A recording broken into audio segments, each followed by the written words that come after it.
What is going on, everybody? I am Rob Westerman III of GBP Daily, and thank you for tuning in to the Rob Westerman Show. You can find me all over the social sphere at GBP Daily. Shoot me a follow, subscribe to the YouTube channel, hit me up in the DMs. I am always available to talk Packers anytime, any day. Today is Friday, November 7th. Happy Friday, everybody. Happy Eagles week. A Monday nighter, Lambeau Field, snow in the forecast.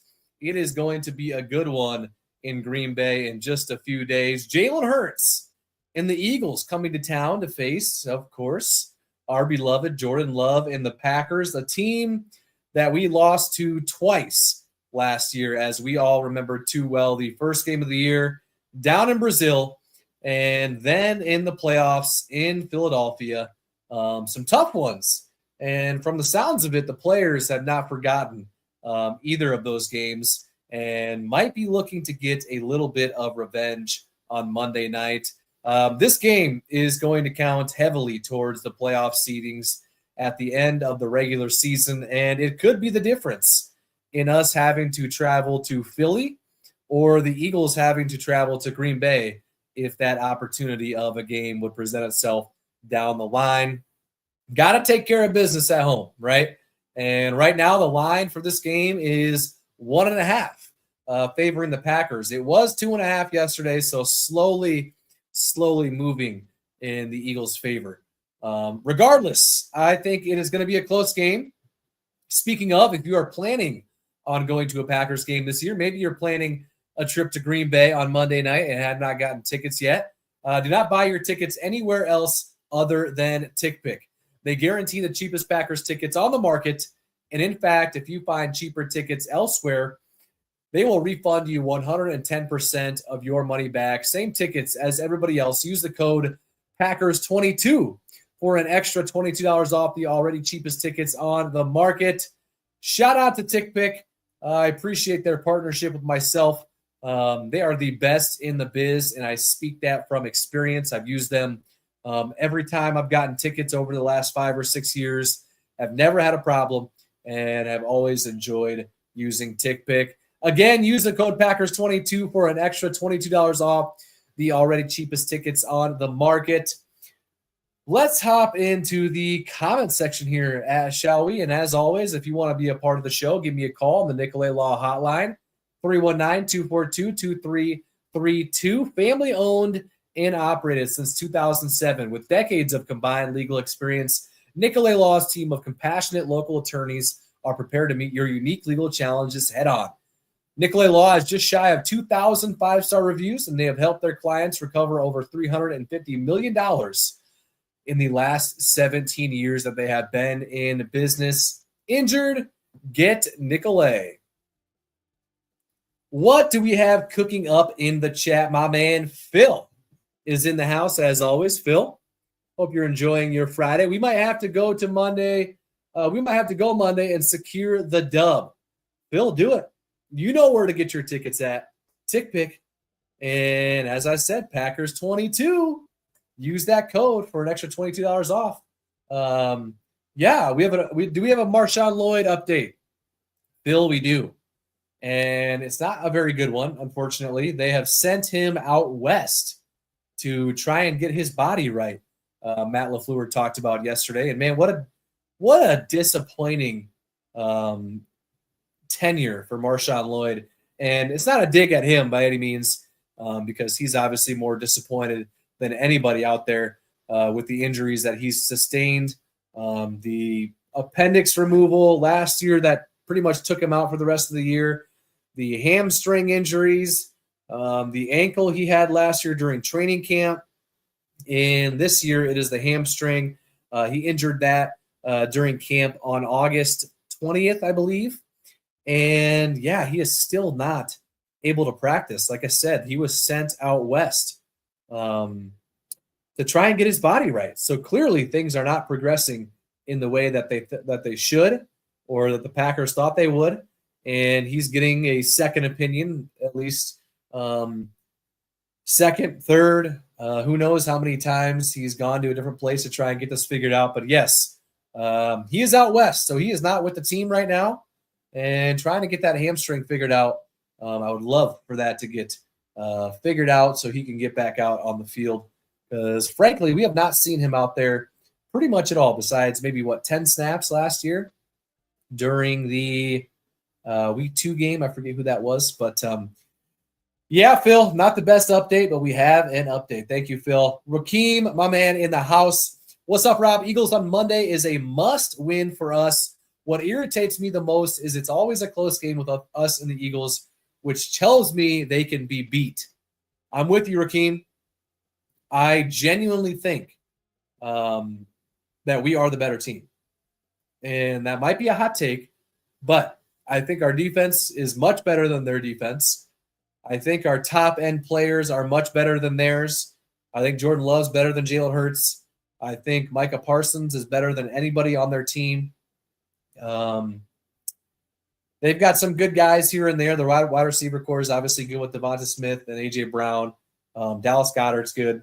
Saquon Barkley is probably, one of the best running backs in the league, but still not better at his position than I think Micah Parsons is at his position. So they are a force to be reckoned with on offense specifically. And we should have beat them the first time around for sure. And the second time around, we don't have Christian Watson. Elton Jenkins goes down during the game. And we sustained a few injuries that we just could not come back from playing in Philly in the playoffs against the eventual Super Bowl champs. They were just kind of on one of those runs that makes it hard to win against, right?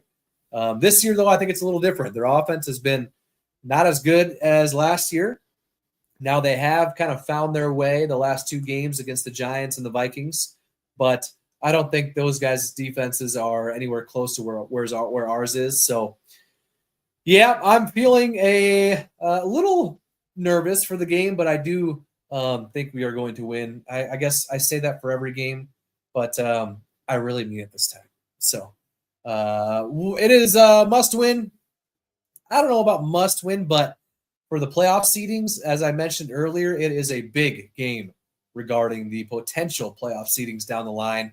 Like I said, it could be the difference between us having to travel to Philly in the playoffs or the Eagles having to travel to Green Bay with how this game shapes out. But a lot of things are going to happen between now and then. So just kind of speculation up to this point. So, Rakeem, thank you for hopping in, my man. Hope you have yourself a great Friday. Larry, any updates from practice today? Yes, Larry, I was getting to that, but thank you for reminding me. Savion Williams is back at practice after missing yesterday. Lucas Van Ness and Nate Hobbs, both not out there. So no LVN on Monday, as expected. And Hobbs is slated to miss a few weeks now with the MCL injury that he suffered during the Panthers game. Matthew Golden, Aaron Banks, and Colby Wooden, all guys who left Sunday's game, are back at practice, similar to yesterday. So looking good for those guys as far as their status for Monday night. Dontavian Wicks also practicing again today. So good news for most of the guys, which you always love to see, especially for Dontavian Wicks. He's been out for a while with the calf injury, and he's practiced for a few days straight now, and hopefully he can give it a go on Monday night. Thank you, Larry. What else do we got? Rich, am I the only one that is not a fan of night games? Rich, I'm not too old quite yet. I just joined the Dirty 30 club, right? But I am too not the biggest night game fan. I like Sunday night games more than Thursday or Monday nights, but mainly because the main reason by not liking those late games is because I'm an early riser. I've been on the 4 a.m. train for about 4 years now. Up early, hit the gym, and back home by 6:30 every weekday. So those late night games get to me. And by the time that the pressers are over after the game, along with getting a ton of content out there, it's always past midnight by the time that I'm zonked. So, however, I will not ever complain about it because the entire offseason, all I wish for to be on TV would be a Packers game. So bring on Monday night. Thank you, Rich. My man Dylan is in the house. Give us a saute. Yeah, I don't think it's going to happen, Dylan, honestly. It'd be nice, right? It'd be nice. He's on this like visit tour with a bunch of teams, and most likely will take the highest bidder, and I doubt that the Packers are going to be the highest bidder, unfortunately. So now, excuse me, speaking of being an early riser, yours truly was up at 3:30 this morning. So I am running on fumes, and it's only 1:30. So pray for me in the rest of the day for sure.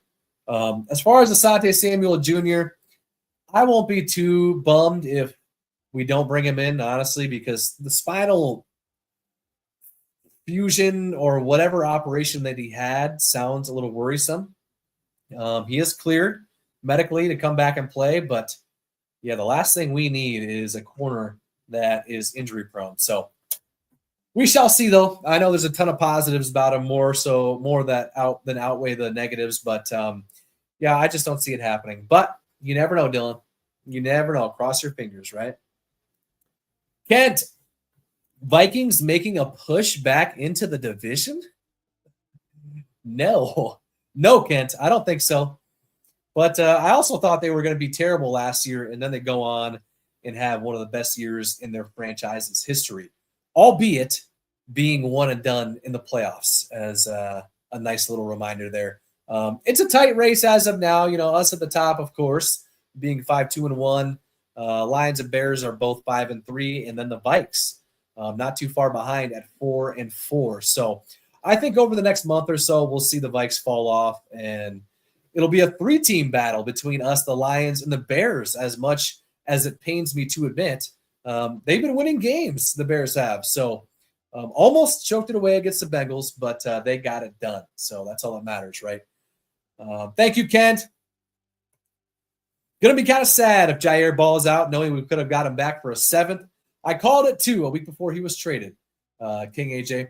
Yeah, when the news of him, you know, not playing and just seemingly not having the best time over in Baltimore, I posted like 2 or 3 hours before he was traded to the Eagles, asking if, you know, would you trade a 7th rounder for Jair? And everybody kind of was mixed in their replies. And then, of course, the Eagles do that exact thing. So it was on my mind. I don't think the Packers would have done it. I don't know if Jair would have came back. Not that it's necessarily completely up to him, but if he had any sort of say, I don't think he wanted to come back. He was ready to go after last year. So unfortunately, I don't think he balls out. I'm not sure how much he's going to play, but we shall see, right? If he balls out, good for him. He was one of my favorite Packers during his tenure in Green Bay, but wish him nothing but the best for the rest of his career. Hopefully he can stay injury-free. But on Monday night, he is getting cooked. So that's where my head's at. Thank you, King AJ. Appreciate you as always. Have yourself a great Friday. All right, guys, that is going to do it for me today. Thank you again for tuning in. Always love talking Packers with you guys. Hit me up on social media at GBP Daily. Subscribe to the YouTube channel. Any sort of interaction helps myself and helps the page. I will be back and at it again on Sunday. So thank you again for tuning in, and I will catch you guys later. Thank you.